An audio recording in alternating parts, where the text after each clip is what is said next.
welcome back to Sunny Life channel. Thank you so much guys for tuning in. We are talking about Uthando nesthembu. Guys, actually I love how Mseleku's wives calls him. Macele calls him Mbabakhe, Mayeni and Mangabe calls him Tombini, and MaKhumalo calls him Ulwandle or Lwandle. Today we are specifically talking about MaKhumalo, guys. On the previous episode, she decided to go extra mile by preparing a dinner for two, her and the husband. She also gave an advice on how to keep the relationship on fire, and she said if your relationship is more than 10 years, once in a while you need to do something unexpected by your partner that does something to him.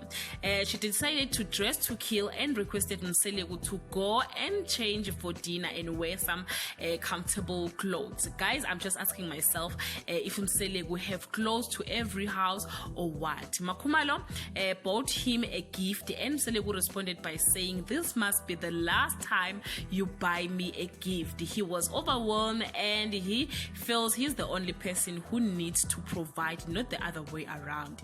MaKhumalo said sometimes when they get paid, they don't even know what to do with their money, and they end up buying hair and clothes because the husband is doing everything. Guys, it's really amazing to hear how Mseleku manage his polygamy.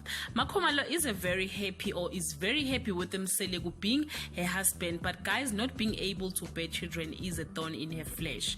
On the next week highlights, MaKhumalo mentioned she wish she can be able to have kids of her own.